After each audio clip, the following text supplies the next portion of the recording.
अस्सलाम वालेकुम, आप देख रहे हैं डॉन न्यूज़ में मेज़बान अब्दुल गफ्फार। जनाब, रावलपिंडी टेस्ट का चौथा रोज़ और नाम रहा है बिल्कुल बांग्लादेश की टीम के, चूँकि 565 रन बनाकर ऑल आउट तो हुई बांग्लादेश की टीम, लेकिन 117 रन की बढ़तरी हासिल कर ली।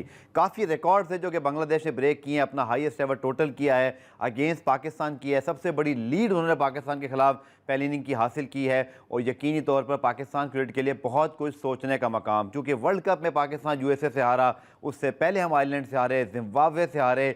लग नहीं रहा जैसे कोई वर्ल्ड क्लास टीम जो है ना वो मुसलसल किसी तरह की परफॉर्मेंस दिखा रही है। बहुत सारे सवालात उठ खड़े हुए हैं पाकिस्तान की प्लानिंग पर। और अब तो देखिए कि एक गैर मुल्की कोच आ गए हैं, नई सिलेक्शन कमेटी है, नए कप्तान हैं, अब बाबर आजम भी टीम के साथ नहीं है, अब इंतजामुल हक भी नहीं है, लेकिन जो नताइज हैं, जो परफॉर्मेंसेस हैं, वो जू की तू हैं। तो क्या मसला कुछ और है और सिर्फ बज़ाहिर तौर पर चीज़ों को हम आगे पीछे करके मुतमईन हो जाते हैं? इस हवाले से हम तफसीली बात करेंगे और हमें ज्वाइन करेंगे साबिक टेस्ट क्रिकेटर अब्दुल रऊफ और सीनियर स्पोर्ट्स तजज़ियाकार स्पोर्ट्स एंकर याहिया हुसैनी साहब। लेकिन पहले प्रोग्राम के फॉर्मेट के मुताबिक देखिए रीप्ले हेडलाइंस। तो जनाब, रावलपिंडी टेस्ट के हवाले से हम बात कर रहे हैं और जैसे मैंने आपको बताया कि बांग्लादेश की टीम ने 565 रन बना डाले और इसके अंदर इंतहाई शानदार सेंचुरी मौजूद थी मुशफ़िकुर रहीम की, जिन्होंने ज़बरदस्त किस्म की बैटिंग की। 117 रन की बढ़तरी जनाब हासिल करने में बांग्लादेश की टीम कामयाब रही और अब पाकिस्तान की बैटिंग जारी है। पाकिस्तान के लिए मुश्किलात भी हो सकती हैं, क्योंकि अगर विकेट जो है वो पाकिस्तान की गिरती है तो फिर 117 रन की बढ़तरी और उसके बाद पाकिस्तान को लीड चढ़ाना होगी। लेकिन तारीफ़ करना पड़ेगी बांग्लादेश की भी,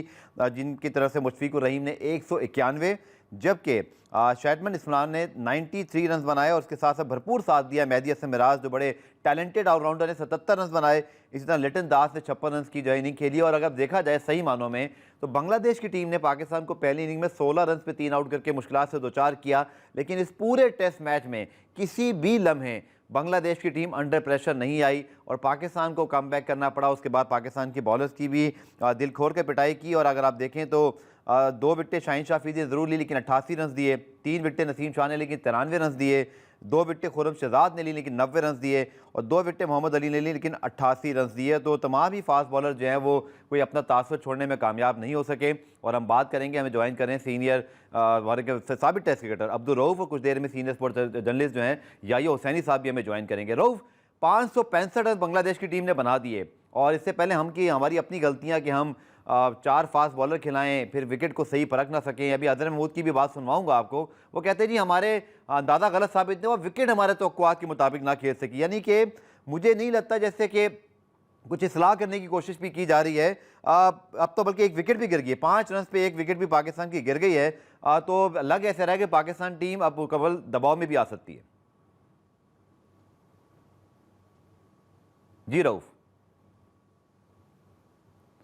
जी, 5 रन पे जनाब पाकिस्तान की पहली विकेट गिर गई है और जैसे मैंने आपको बताया था कि पाकिस्तान जब 170 रन की खसारे में है तो फिर एक भी विकेट गिरेगी तो पाकिस्तान के लिए प्रॉब्लम हो सकती है। और साइम अयूब जनाब आउट हो गए हैं और शरीफुल इस्लाम ने उनको आउट किए, तो पाकिस्तान की टीम शुरू से अब दबाव का शिकार दिखाई दे रही है। लेकिन होम ग्राउंड पर हम गुज़श्ता 2 साल से कोई टेस्ट मैच नहीं जीत सके। दुनिया की टीमें अपने घर पे कम से कम शेर होती हैं, बेशक बाहर ढेर हो जाएं, लेकिन पाकिस्तान अपने होम ग्राउंड पर भी अच्छी कारकर्दगी नहीं दिखा सक रहा। अब्दुल रऊफ ने भी ज्वाइन किया है, कुछ देर में याहिया हुसैनी साहब भी ज्वाइन करेंगे। रऊफ, 565 रन बना डाले, 117 रन की बढ़तरी और 5 रन पर पहली विकेट भी गिर गई है। ये पाकिस्तान क्रिकेट किस डायरेक्शन पे जा रही है कि बांग्लादेश के खिलाफ भी हमने स्ट्रगल करनी है और यहाँ भी हमारा यही हाल होगा? देखिए, मेरा ख्याल है कि जिस डायरेक्शन पर पाकिस्तान क्रिकेट बोर्ड की मैनेजमेंट लेकर जाना चाह रही है बिल्कुल एग्जैक्टली इसी डायरेक्शन पे पाकिस्तान क्रिकेट बोर्ड जा रही है। एक मैं आपको पर्शियन की एक एग्जांपल देता हूँ कि अक्लमंद जो लोग होते हैं या दानिश्वर होते हैं उनको सिस्टम से इसलिए दूर कर लिया जाता है ताकि जो बेवकूफ़ लोग होते हैं उनकी जगह बनाई जा सके, और एग्जैक्टली पाकिस्तान क्रिकेट बोर्ड में यही खेल खेला जा रहा है। आप देखें कि जो रावलपिंडी टेस्ट है, आपने इससे पहले इंग्लैंड के खिलाफ वहां पर टेस्ट खेला था, इंग्लैंड ने 657 रन वहां पर किए थे जी और जी आपको एक बदतरीन शिकस्त का सामना करना पड़ा था।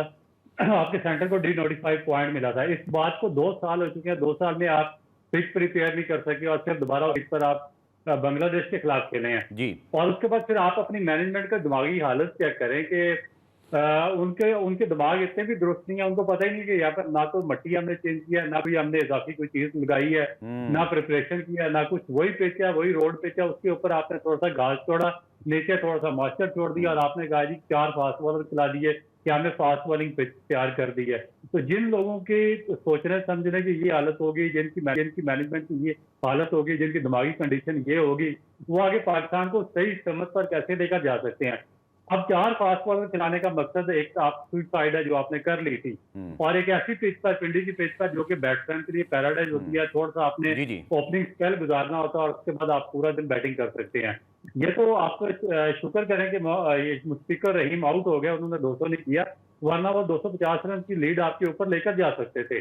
और अब मेरा ख्याल है कि पाकिस्तान को उल्टा यहाँ पर टेस्ट बचाने के लाले पड़े हुए हैं। तो मेरा ख्याल है कि जब तक हम अपने माइंड सेट नहीं सही करेंगे, हम मैनेजमेंट में सही लोगों को, विजनरी लोगों को नहीं लाएंगे।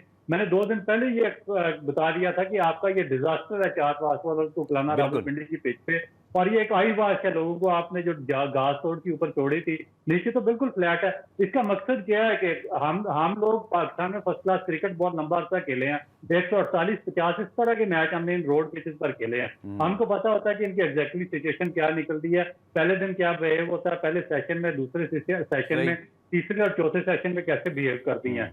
तो उसके बाद जब ये लोग इन्होंने करोड़ों रुपया देकर यहाँ पर भर्ती किए हुए हैं, जी जी तो इसका मतलब है आपका अपना दिमागी कॉम्प्लेक्स है क्रिकेट बोर्ड का, कि आपने बाहर से और अंदर से और इधर उधर से पॉकेट के लगा दिए। ना उनको विकेट जज करना आती है, ना उनको टीम सिलेक्शन करना आती है, ना अगर टीम सिलेक्शन हो जाए तो टीम जो खिलानी नहीं आती है उनको, फिर प्लानिंग करनी नहीं आती, अगर प्लान हो जाए तो एग्जीक्यूशन करनी नहीं आती। तो एक मुकम्मल डिजास्टर है मेरा ख्याल है कि पाकिस्तान क्रिकेट। बिल्कुल रऊफ, और साथ साथ कुछ स्टैट भी सामने आए, हम आपको स्क्रीन पे भी कुछ देर में दिखा देंगे, जिसके अंदर ये लिखा हुआ है कि पाकिस्तान के जो पेसर्स का स्ट्राइक रेट है होम ग्राउंड पर रऊफ, वो सबसे वर्स्ट है दुनिया में। यानी कि 9 मैचेस में सिर्फ 41 विकेटें हैं, जिसमें 54 का एवरेज है। स्ट्राइक रेट 91 का स्ट्राइक रेट, यानी कि जिन टीमों की अगर आप बात करें, साउथ अफ्रीका 35 के स्ट्राइक रेट पर नंबर 1 पोजीशन पर है, हम उसके डबल से भी तकरीबन 3 गुना 91 पे स्टैंड करते हैं। शाहीन शाह अफरीदी, नसीम शाह, फिर हम बात करते हैं कि हमने जो है वो खुर्रम शहजाद को भी खिलाया है, अली मोहम्मद अली के डोमेस्टिक में बड़ी परफॉर्मेंसेस हैं। रऊफ, तज़किया कीजिएगा, क्या ये बॉलर्स, वो कहते हैं ना तिलों में तेल नहीं रहा, क्या ये वो क्लास नहीं है? क्या हमने ओवर एक्सपेक्टेशंस कर ली है शाहीन नसीम से, या इस विकेट पर आप थोड़ा इनको मार्जिन देंगे? लेकिन उसके बावजूद 9 मैचेस में सिर्फ 41 विकेटें और दुनिया में सबसे वर्स्ट ये स्टैट्स हैं। ये मेरा तज़किया नहीं है तौफ। देखिए, आप इसको आपको एक ओपन हार्ट के साथ आपको क्या एक्सेप्ट करना पड़ेगा कि आपकी फास्ट बॉलिंग का डिक्लाइन आ चुका है, और उसकी वजह आपका कोचिंग स्टाफ है और जो आपकी मैनेजमेंट है क्रिकेट बोर्ड की, वो है। जिन आपके पास, ये नहीं मैं कहता कि पाकिस्तान के पास टैलेंट नहीं है, क्योंकि मैंने पूरे पाकिस्तान में क्रिकेट खेली है, मैंने क्रिकेट खिलाई है, क्लब खिलाई है, सारा सिस्टम देखा, बेताशा टैलेंट है। आप किसी भी जगह पे चले जाएं, वहाँ पे टेबल क्रिकेट हो रही है और ऐसे ऐसे बॉलर्स आपको नजर आ जाते हैं जो एक्सेप्शनल बॉलर होते हैं, लेकिन थोड़ी सी उनको गाइडलाइन देना जरूरी होता है। आपके पास एक बंच आता है, एक लंबी लाइन आती है फास्ट बॉलर्स की, मगर आप सबको वेस्ट कर देते हैं, क्योंकि उनमें थोड़े से बायोमैकेनिकल फॉल्ट्स होते हैं जिनको ठीक करके आपने उनको सिस्टम के अंदर लाना होता है, फिर ताकि वो लंबा क्रिकेट खेल सके। उनके जो बायोमैकेनिक्स है, जो बॉडी मैकेनिक्स है, वो परफेक्ट हो सके। जब परफेक्ट बॉडी मैकेनिक्स के साथ क्रिकेट खेलेंगे तो फिर आप डोमेस्टिक में भी लंबी क्रिकेट खेल सकेंगे, इंटरनेशनल भी लंबा खेल सकेंगे, तीनों फॉर्मेट में खेल सकेंगे। अब हुआ क्या, जो फास्ट बॉलर आते हैं उनके बायोमैकेनिक पार्ट दूर करने के बजाय आपने जॉय मैट्रिक फेल मैट्रिक फास्ट कोच, जिसके बारे में बहुत अरसे से मैं आपके पास बात कर रहा हूँ कि ये जो जालत है ये हमारी सबसे बड़ी दुश्मन है, और हमारा जो टैलेंट है नेचुरल उसकी कातिल है। और उसका सबसे बड़ा रीजन पाकिस्तान क्रिकेट बोर्ड के जो ये इदारा चलाने वाले लोग होते हैं वो हैं कि वो जो अजाय लोगों को यहाँ पर अपॉइंट करते हैं और सारा सिस्टम आपका खराब होता है। अब ये जो आपके बॉलर हैं, इनमें कोई भी ऐसा बॉलर नहीं है जिसकी फर्स्ट क्लास में बहुत ज्यादा। अब मैं एक ऐसा, मैं देखें, मेरा 700 फर्स्ट क्लास देखते हैं, जो आपके 4-5 टॉप के बॉलर हैं, इमरान खान, वसीम बुखार, उनके बाद मेरा 5वां नंबर है। मुझे पता है कि फर्स्ट क्लास में, जब तक आप फर्स्ट क्लास क्रिकेट में लंबी बॉलिंग नहीं करेंगे, आपके पूरे मसल बायोमैकेनिक्स आपके यूज टू नहीं होंगे। ये जो बॉलर पाकिस्तान के लिए खेल रहे हैं, इनमें किसी की भी ना 600 है, ना 700 विकेट, ना 500, ना 400, ना 300, ना 200 है। तो जब आपकी ये विकेट भी नहीं है तो फिर आप इनसे कैसे एक्सपेक्ट कर सकते हैं कि ये टेस्ट क्रिकेट में आपको मैच जितवा देंगे या परफॉर्म कर देंगे? और फिर उसके बाद जो आपने इनको 3-3 फॉर्मेट के कॉन्ट्रैक्ट दिए हुए हैं, अब ये एक फॉर्मेट T20 के अलावा किसी दूसरे फॉर्मेट में ये रजिस्टरिंग करते हैं ना, ये खेलना चाहते हैं। इससे पहले ये सीरीज छोड़कर भागे हैं। अब एक इनिंग हुई है, इसमें सबकी बॉडी लैंग्वेज कैटर हो गई है, सबकी एक्शन कैटर हो गए हैं और ओपन हो गए हैं ये बिल्कुल। और मैं जो बार बार ये बात कर रहा था पिछले कई सालों से कि आपके पास एक बॉलर ऐसा नहीं है, ना स्पिनर ना फास्ट बॉलर, जिसका एक्शन कंप्लीट हो। इन पिचेस पर वो बॉलर विकेट लेकर आपको टेस्ट में जितवा सकता है, 4 वो कर सकता है। जिसका पूरा परफेक्ट बॉडी मैकेनिक है, जिसके एक्शन मुकम्मल है। सही। आपने देखा तीसरा चौथा स्पेल में ये 2 नई बॉल आपने दी हैं, इन सबकी एक्शन खुल गए हैं। और फिर अब आप कोचिंग स्टाफ आपका किधर है? ये जो बॉलिंग कोचेज आपने अनपढ़ जो है लगाए हुए हैं और जो पहले लगाए हुए थे वो किधर है? अब उनसे पूछना चाहिए, ये क्रिकेट बोर्ड का चेयरमैन है उसको, कि भाई ये जो इन्वेस्ट आप अरबों रुपया डोमेस्टिक पर ये आगे पीछे कर रहे हैं, तो आपने ये रिजल्ट उसमें से निकाला कि आपको 2 इनिंग में बॉलिंग करनी पड़ी है, 2 नई बॉल आपको लेने पड़े हैं और आपको सारा का सारा सिस्टम कोलैप्स कर गया है। तो ये चीजें हैं बेसिक देखने वाली जो नहीं देखी ठीक जा है। रही हैं। याही हुसैनी को भी शामिल करते हैं रोह पुराम में, और शाहीन के हवाले से मैं कुछ स्टैट्स भी चाहूँगा कि ज़रूर हमारे पास मौजूद हैं, स्क्रीन पर लग जाएँ। और इंजरी के बाद उनकी जो परफॉर्मेंस है उसमें बहुत बड़ा डिक्लाइन है, यानी कि 188 ओवर में सिर्फ यही उनकी 14 विकेटें हैं, और जिसके उनके अंदर उनकी एवरेज जो पहले 24 रन पर थी वो 44 रन पे चली गई है। जो उनका स्ट्राइक रेट पहले भी मतलब 49 एक अच्छा है लेकिन आउटस्टैंडिंग नहीं है, वो 78 पे चला गया। या रऊफ ने भी बात की कि ना कंप्लीट बॉलिंग एक्शन नज़र आ रहे हैं, ना इन बॉलर्स ने फर्स्ट क्लास में कभी जो है ना लगकर बॉलिंग की है, ना इनके पास कोई फर्स्ट क्लास का एक्सपीरियंस है। तो टेस्ट क्रिकेट में ये क्वालिटी बैट्समैन को कैसे आउट करेंगे? लेकिन यहाँ तो बांग्लादेश है या अभी तो हमें इंग्लैंड को फेस करना है। 565 रन बनाकर हमने बांग्लादेश के सारे रिकॉर्ड बनवा दिए। ये कितना बड़ा लम्हा फिक्रिया पाकिस्तान के लिए? खुदा ना खास्ता क्या हम हॉकी की तरफ जाना शुरू होने वाले हैं? देखिए गफार, जो बात कर रहे हैं अब्दुल रऊफ, मैं उसमें ऐड करना चाहूँगा कि इसमें कसूर शाहीन शाह अफरीदी का नहीं है, इसमें कसूर हमारे खिलाड़ियों का नहीं है, लेकिन इसमें कसूर पाकिस्तान क्रिकेट बोर्ड की बेबसी का है। इसमें कसूर पाकिस्तान क्रिकेट बोर्ड को इस वक्त डोमिनेट करने वाले खिलाड़ियों का है। और दूसरी तरफ जो सबसे बड़ा सवाल है वो ये बिल्कुल सजा फरमाया अब्दुल रऊफ ने कि भाई यहाँ पर आप हॉर्सेस और कोर्सेस फैसले करते हैं। जो T20 क्रिकेट खेलता है वो वनडे क्रिकेट भी खेल रहा है, वो टेस्ट क्रिकेट भी खेल रहा है। बात दरअसल ये है कि आप किस बुनियाद पर इस टीम को आपने सेलेक्ट किया है। आपके पास मीर हमजा जैसा बॉलर जो सिर्फ टेस्ट क्रिकेट ही तो खेल रहा था, आपने उसको ऑस्ट्रेलिया में 2 टेस्ट मैच खिलाए और उसके बाद आपने उसको यहाँ किसी बुनियादी वजह के बगैर बाहर बैठा दिया लाकर। सही। शाहीन शाह अफरीदी की बात करें, अगर Shaheen Shah Afridi Sydney test match नहीं खेले थे जहाँ उनकी जरूरत थी पाकिस्तान को, बिल्कुल यहाँ उनको खिलाने की जरूरत नहीं बनती थी, माजरत के साथ। और फिर दूसरी जो सबसे बड़ा सवाल है, सवाल मैं आपके साथ में रखने लगा हूँ, रऊफ भी यहाँ पर मौजूद हैं जो ये बता रहे हैं कि पाकिस्तान में जो हमारे लेजेंड्स हैं उसके बाद इनकी विकेटें हैं। तो जरा मुझे ये बताइएगा कि आपने अजहर महमूद को किस बुनियाद पर इस टीम के साथ एसोसिएट कर दिया है? सिर्फ इसीलिए कि वो इंग्लिश बोलते हैं? सिर्फ इसीलिए कि वो गैरी कर्स्टन और जेसन गिलेस्पी के दरमियान ब्रिज का रोल क्रिकेट बोर्ड के साथ तय करेंगे? किस बुनियाद पर आप उनको क्रिकेट बोर्ड के अंदर लेकर आए हैं? क्या वो लोग जो कि पाकिस्तान क्रिकेट बोर्ड को कहीं ना कहीं डिक्टेशन देते हैं, कहीं ना कहीं उनकी बात सुनी जाती है? किस हैसियत में आपने अजहर महमूद को इस टीम के साथ रखा है? अजहर महमूद इससे पहले बॉलिंग कोच थे जब पाकिस्तान टीम के हेड कोच मिकी आर्थर थे। बिल्कुल। अब अजहर महमूद कल आकर जिस अंदाज में जो है वो डिफेंड कर रहे हैं पाकिस्तान क्रिकेट टीम को, इस पिच के फैसलों को, मेरे तो समझ नहीं आ रहा कि क्या वो क्रिकेट बोर्ड के चेयरमैन हो गए या सैयद मोहसिन रजा नकवी जो है उन्होंने इस्तीफा दे दिया है। कि अजहर महमूद साहब पिच के बारे में भी बात कर रहे हैं, टीम की सिलेक्शन के बारे में भी बात कर रहे हैं, अजहर महमूद साहब शाहीन अफरीदी के डिक्लाइन के ऊपर भी बात कर रहे हैं, बिल्कुल ठीक। उसके बाद वो बात कर रहे हैं कि जी आमिर जमाल जो है वो अगले टेस्ट मैच तक फिट हो जाएंगे। यानी आप अपने इन बॉलर को जो है वो अंडर एस्टिमेट कर रहे हैं। तो भाई अजहर महमूद जैसे लोग जब इस क्रिकेट के साथ रहेंगे तो आपको ज्यादा सोचने की जरूरत नहीं है। हॉकी वॉकी की आप बात नहीं करें, कभी आप जाएंगे आसमान के ऊपर, कभी आप बिल्कुल जमीन की अता गहराइयों तक। ठीक है। अजहर महमूद साहब ने जो कल बात की मैं वो भी सुनवाता हूँ, जरा रेडी हो जाए। या बड़ा अच्छा पॉइंट रेज किया ज़ऊफ याहिया ने कि जो अजहर महमूद साहब ने कल कहा, ठीक है गलती होगी, है दुनिया भर में हमने देखा लोग करें दबे लफ्ज़ सही अपनी गलती का एतराफ़ कर लेते हैं या चलें एटलीस्ट वो ये मानते हैं कि असेसमेंट ठीक नहीं। वो कहते हैं जी पिच हमारी तवक्कुआत के मुताबिक नहीं खेली, हमारा फैसला ठीक था। ये किस किस्म का बयान है? देखिए मेरा ख्याल है कि मैं पहले जाऊंगा, याहिया भाई ने बड़ी खूबसूरत बातें की है कि ये जो आमिर इसका नाम है अपना मीर हमजा के बारे में मुझे मेरे दिमाग से निकल गया था।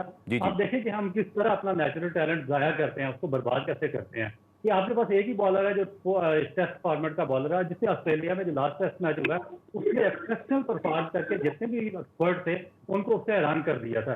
उस एक तो पहले ही आपने 2012 में उसका फर्स्ट क्लास डेब्यू हुआ, उसके 12 साल के बाद 24 में चांस ले रहे हैं और फिर जब उसने परफॉर्म किया तो आपने उसको बाहर बिठा दिया।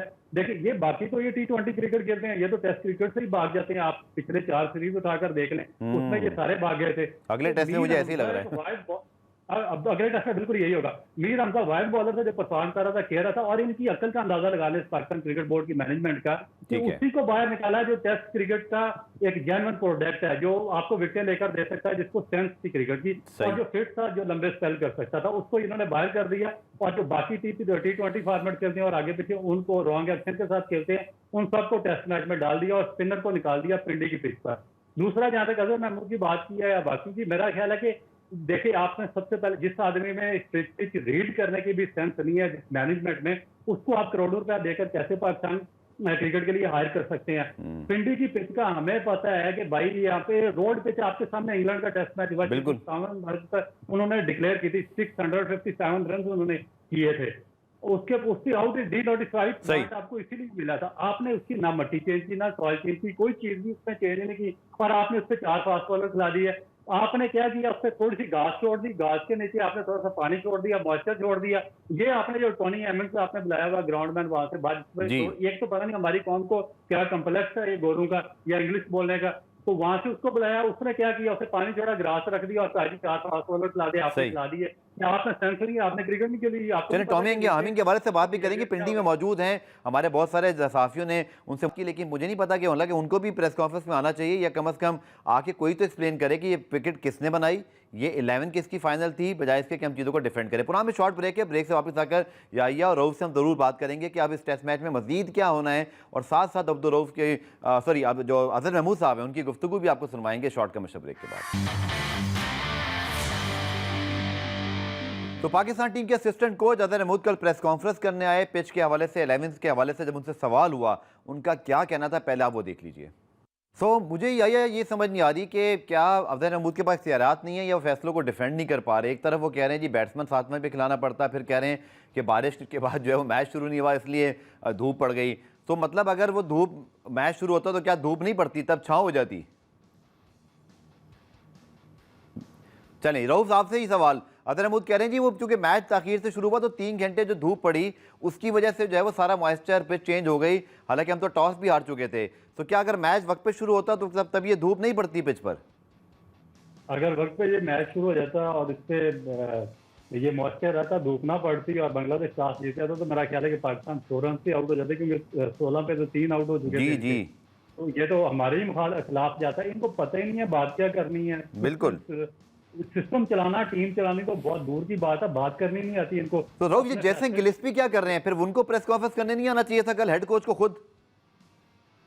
देखें जैसन गिलेस्पी, ये देखें, या तो आप जब किसी फास्ट बॉलर को एज हेड कोच आप लेते हैं ना, तो उसकी एजुकेशन देखनी चाहिए और वो हाईली क्वालिफाइड होना चाहिए, इंटेलेक्चुअल आदमी होना चाहिए, उसके पास डिग्री होनी चाहिए। वरना ये जितनी फास्ट बॉलर्स में अकल होती है, मैं जानता हूँ उनको क्या, ये तो सिर्फ बॉलिंग करके घर चले जाते हैं, इनको क्या पता क्रिकेट की सेंस का। अगर आपने हेड कोच लगाना ही है किसी को तो एलन डोनाल्ड को लगा दें, और जिससे वॉस्टर यूनिवर्सिटी से उसमें स्पोर्ट्स साइंस में उसने मास्टर किया हुआ है, उसको लगा दें। तो इनको उठाकर किधर लगा दिया है जिनकी एजुकेशन ही नहीं है। तो फास्ट बॉलर को तो वैसे ही हेड कोच नहीं रखना चाहिए अगर उसकी एजुकेशन नहीं है तो ये पकड़ के लगा दिया। फिर उसके बाद इनके साथ जो उधर टीम भेजी है इन्होंने, ऑस्ट्रेलिया पहले ए टीम, वो भी यही लोग इन्होंने भेज दिए सारे, ना किसी का एक्शन मुकम्मल है ना कंप्लीट है, उसी तरीके से रॉन्ग एक्शन के साथ बॉलिंग कर रहे हैं, ना इनको लेंथ का पता है और ना इनको और किसी चीज का आइडिया है। तो मैं तो इस पाकिस्तान क्रिकेट बोर्ड पे हैरान हूँ कि जहाँ पर स्ट्रेटजिकल कोच होना चाहिए, बेहतर होना चाहिए पाकिस्तान टीम के साथ, जो अच्छी स्ट्रेटजी बनाए, अच्छा कम्युनिकेशन है, जिसको पिच रीड करनी है, जिसको प्रेस कॉन्फ्रेंस करनी है, जिसको सवालों का जवाब देना है, जिसको अपना पूरा सिस्टम एनालाइज करना है, और जिसको आपको अपना कम से कम डोमेस्टिक में जिससे आप हेल्प लेकर अपना सिस्टम को थोड़ा बेहतर कर सकें। हाईली एजुकेटेड आदमी पाकिस्तान का हेड कोच होना चाहिए, स्ट्रेटजिकल होना चाहिए। आप वहां पर लगा देते हैं बायोमैकेनिकल टाइप का, इस टाइप का, जिसको छोटा सा नॉलेज होता है क्रिकेट का, और जहाँ पर नीचे आपको बायोमैकेनिकल एक्सपर्ट की जरूरत होती है नीचे अंडर-19 के साथ, वहां पे आप। अच्छा रुक, मेरा आपसे आखिरी सवाल, 10 रन पे एक विकेट गिर गई है और इस बार देखा कप्तान शान बसू खुद बैटिंग करने आए हैं, 6 ओवर में हमारे 10 रन हैं, क्लियरली लग रहे हैं बड़े बैकफुट पे दिखाई दे रहे हैं। कल 5वां रोज है, आपने पिंडी पर काफी क्रिकेट खेली है, कहीं कोई भी विकेट हो रऊफ, लेकिन जब आप 100 रन के खसारे में होकर अंडर प्रेशर खेलते हैं तो 5वें दिन वो कहते हैं ना cricket is a funny game, कुछ भी हो सकता है अंडर प्रेशर। सो आप क्या प्रेडिक्ट कर रहे हैं कल के दिन के लिए, मुश्किलात हो सकती है पाकिस्तान को? देखिए पाकिस्तान को बहुत ही संभल कर खेलना पड़ेगा, क्योंकि बहुत ही मुश्किल हालात है पाकिस्तान के लिए। और अगर बांग्लादेश को 15 ओवर में आखिर पे 100 रन भी करने पड़े तो वो कर जाएंगे, क्योंकि आपने उनकी बैटिंग देखी होगी, जिस तरह की बैटिंग उन्होंने की है। मुश्फिकुर रहीम ने किया है, रिटन दास ने किया है, उसके ऊपर जाकर बड़े हार्ड हिटिंग बैट्समैन है, फिर शकीब है इनके पास, मेहदी है। नीचे इनकी बैटिंग में बहुत ज्यादा डेप्थ है, तो अगर 15 ओवर में इनको 100 रन करने पड़े, ये कर देंगे। तो पाकिस्तान को 122 रन की ये लीड उतारनी है, फिर ऊपर कम से कम काफी शाम तक गया आपको विकेट लूज नहीं करनी पड़ेगी, और आपको आखिरी घंटे तक एक तो खेलना पड़ेगा। और दूसरा फिर मैं आपको बताऊं कि पहली इनिंग में जो उनके फास्ट बॉलर थे नाहिद राना, जी जी जिनकी पेस है 150 तक इन्होंने जी बॉलिंग जी की है, बिल्कुल। उनको कोई विकेट नहीं मिली। और दूसरी इनिंग में मैं आपको बताऊं कि इतनी पेस वाला बॉलर, अगर उसने थोड़ी सी कुछ टीम ने या मुश्फिकुर रहीम ने उसको हेल्प आउट किया, तो वो पाकिस्तान के लिए बहुत ही ज्यादा डेंजरस हो सकता है। चलें, बहुत शुक्रिया आपका रऊफ। और प्रोग्राम में ब्रेक शामिल करते हैं। ब्रेक से जब वापस आएंगे तो फिर हम बात करेंगे मजीद पाकिस्तान मजीद बेहतर क्या कर सकता है, और क्या हम गलतियों सीखेंगे, या जैसे हमने डिफेंड करने की रवायत डाली है हम डिफेंड करेंगे। परेशान फैंस बहुत परेशान हैं, क्योंकि पहले हम यूएसए से आ रहे, जिम्बाब्वे से, आयरलैंड से, अब बांग्लादेश हमें घर पे आकर डोमिनेट कर रहा है। पाकिस्तान क्रिकेट के लिए लम्हा फिक्रिया है। डिस्कस करेंगे शॉर्ट कमर्शियल ब्रेक के बाद। सदर रावलपिंडी टेस्ट में पाकिस्तान टीम की जो स्ट्रगल है, काफ़ी सवालात उठेंगे। क्या फर्स्ट क्लास क्रिकेट का मेयार ठीक नहीं है, या हमारी सिलेक्शन ठीक नहीं है, या पिच के हवाले से हमने जो फैसले किए वो ठीक नहीं है। पाकिस्तान के अंडर 19 टीम के साबिक कप्तान और फर्स्ट क्लास क्रिकेटर अजीम घुम्मन साहब हमें ज्वाइन कर रहे हैं, जो कि इस वक्त खुद अमरीका में मौजूद है। अजीम, बहुत शुक्रिया ज्वाइन करने के लिए।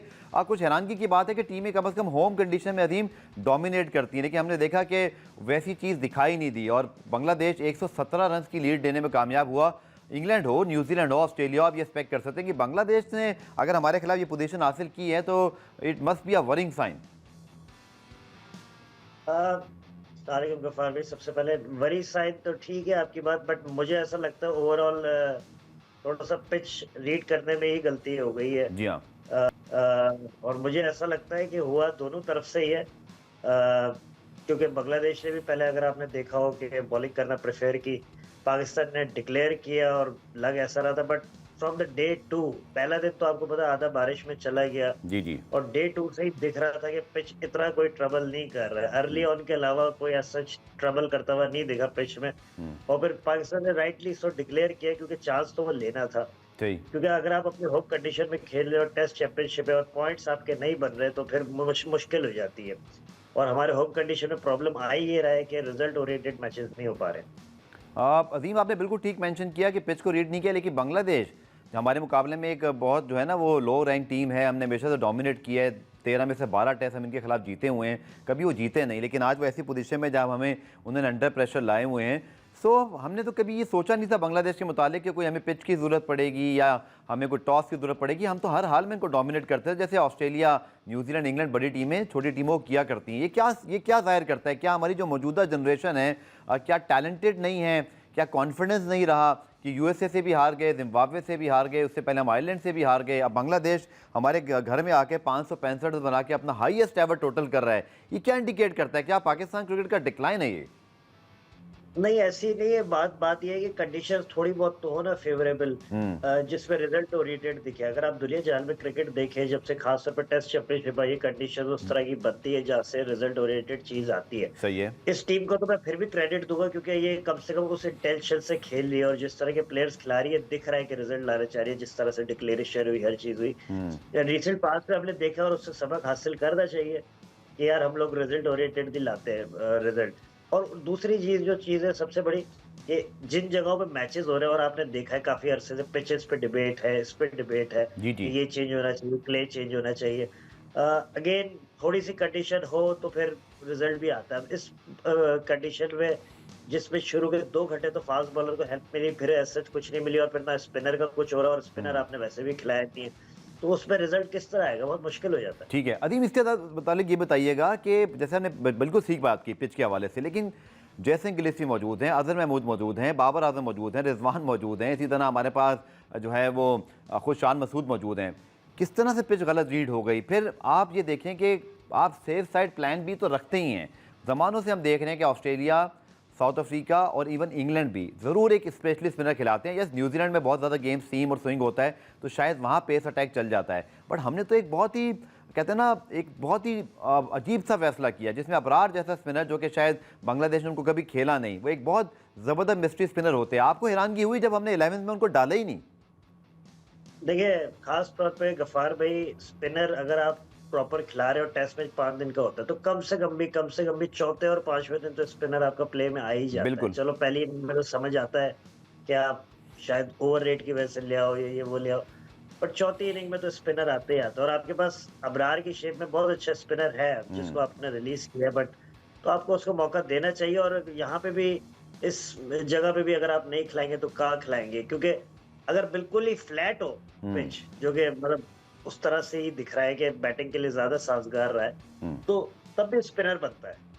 ठीक है। और चाहे किसी भी कंडीशन में स्पिनर बनता है, क्योंकि एटलीस्ट थर्ड और फोर्थ इनिंग और चौथा और 5वां दिन तो जरूर वो कहीं ना कहीं आपके काम आ जाएगा। ठीक है, आखिर में अजीम 13 रन पे एक आउट है, 117 रन की लीड है, और हमने देखा कि 5वें दिन बहुत ही मतलब अजीब सूरत हाल होती है तमाम टीमों के लिए। वो जो प्रेशर है ना 5th डे का, जो टैच बचाने का है, उसने बड़ी बड़ी टीमों को जो है ना वो छोटी छोटी टीमों से भी जो है वो हरवाया हुआ है। हमने देखा इस तरह की सिचुएशन में टीमें अक्सर कोलैप्स कर जाती हैं। कितना मुश्किल हो सकता है, क्योंकि बांग्लादेश इस वक्त जाहिर बात है एक ऐसी पोजीशन में जहाँ से वो मैच नहीं हार सकते। उनको पता है कि पाकिस्तान या तो ड्रॉ करेगा या हमारा चांस है। सो मुश्किल में पड़ गई है पाकिस्तान टीम। बिल्कुल मुश्किल में पड़ गई है, और यहाँ से पाकिस्तान ड्रॉ ही कर सकता है। अब जीत तो खैर नहीं सकते क्योंकि इतना टाइम नहीं रहा है। बिल्कुल तो इस टाइम तो खैर बस यही है कि बैट्समैन अपनी बैटिंग करें, फिर कल तक, और तो कोई हल नहीं है। सही। अजीम, इसके साथ साथ रावलपिंडी टेस्ट में दूसरा टेस्ट भी शेड्यूल है, और यकीनी तौर पर हमें अपने प्लान को रिव्यू करना पड़ेगा। गो कि अभी इस टेस्ट मैच में क्रिकेट बाकी है, लेकिन मैं अगर आपसे पूछूं, आगे इंग्लैंड ने भी आना है। वर्ल्ड टेस्ट चैंपियनशिप के पॉइंट्स बहुत इंपॉर्टेंट होते हैं, लेकिन लगता है कि हमें सही तरह से प्लानिंग नहीं कर पा रहे। फिर बार बार तब्दीलियाँ, कोचेस की, चेयरमैन की, कप्तान की तब्दीली, कंसिस्टेंसी के बगैर ये प्रॉब्लम होते हैं।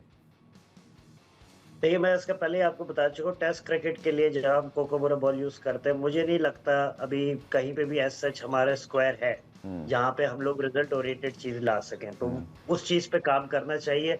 तनकीद मैंने पहले ही बोला कि काफी टाइम से हो रही है, अभी से नहीं हो रही है, काफी टाइम से हो रही सही। है। बट ये कि जहाँ पे भी स्क्वायर ऐसा है जो कि रिजल्ट ला सके, वहाँ पे होनी चाहिए क्रिकेट।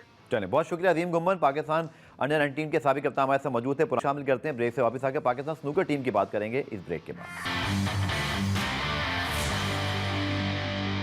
पाकिस्तान स्नूकर के हवाले से बात करते हैं। वर्ल्ड अंडर 17, वर्ल्ड अंडर 21 जो चैंपियनशिप है वर्ल्ड स्नूकर की, वो 24 से 31 अगस्त तक भारत में होनी है। लेकिन बड़े अफसोस की बात है कि भारतीय हुकूमत ने पाकिस्तान स्नूकर टीम को वीज़ा नहीं दिया। स्नूकर फेडरेशन इंडिया की जो है वो तमाम चीज़ें एसोसिएशन को प्रोवाइड करने में नाकाम रही, और एहसन रमज़ान, हसनैन अख्तर और हमज़ा इलियास, ये 3 हमारे जो बड़े टैलेंटेड प्लेयर हैं। मैं एहसन रमज़ान को सब जानते हैं, वर्ल्ड चैंपियन है, एशियन चैंपियन, उन्होंने जाकर खेलनी थी, और पाकिस्तान स्नूकर एसोसिएशन इस पर उन्होंने प्रेस रिलीज जारी किया है और उन्होंने अपना प्रोटेस्ट रजिस्टर करवाया है। Chairman Pakistan snooker association Alamgir Sheikh साहब बड़े तवील अरसे से स्नूकर की खिदमत कर रहे हैं। पाकिस्तान के बहुत सारे टाइटल्स, मुझे याद है कि इन्होंने खिलाड़ियों को अपनी जेब से खर्चे से भेजा, और कभी इंतज़ार नहीं किया कि किसी ग्रांट का इनको इंतज़ार हो, हमेशा आगे आगे रहते हैं।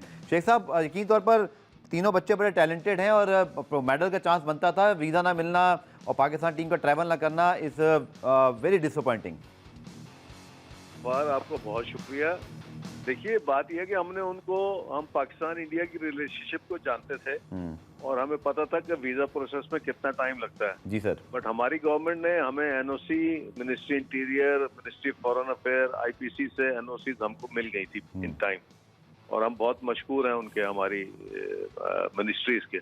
बट ये सारी चीजें हमने इंडिया को आज से 6 हफ्ते पहले भेजी थी अपने काउंटर पार्ट स्नूकर फेडरेशन को। जी जी। और उन्होंने बहुत कोशिश की होगी, आई एम श्योर, क्योंकि वो मुझसे कंटिन्यूस राब्ते में थे। सुनील बजाज जो सेक्रेटरी हैं वो फोकस थे मेरे साथ, मगर आई एम श्योर वहाँ से कोई पॉलिटिकल सिचुएशन ऐसी हुई है जिसकी वजह से वो नहीं देना चाहते होंगे। और जी आलमगीर साहब, तो जो वर्ल्ड स्नूकर फेडरेशन है, एसोसिएशन है, उससे आप कोई प्रोटेस्ट करेंगे? उनको ये सूरत हाल से आगाह तो कर चुके होंगे, उनका क्या मौक़िफ़ होगा इस पर? नहीं, हमने वर्ल्ड बॉडी को लिख दिया। ठीक है भाई, ये इस तरीके से हुआ है। हमने 6 हफ्ते पहले सारे डॉक्यूमेंट्स दिए, और हमारा जो वो था प्रोटेस्ट वो ऑलरेडी लॉन्च हो चुका है। ठीक है। और इंडिया को भी हमने बड़ा स्ट्रॉन्ग लेटर लिखा है। मगर मैं समझता हूँ कि इंडिया पाकिस्तान रिलेशनशिप में सारी चीजें होती हैं, और ये हुई तो है जो कि नहीं होनी चाहिए थी कि हमारे पास। देखिए सर, हमने हमेशा वीज़ा दिया। जब आप लोगों ने, मुझे याद है, स्नूकर के एशियन इवेंट करवाया था, तो भारतीय खिलाड़ी आए थे पाकिस्तान।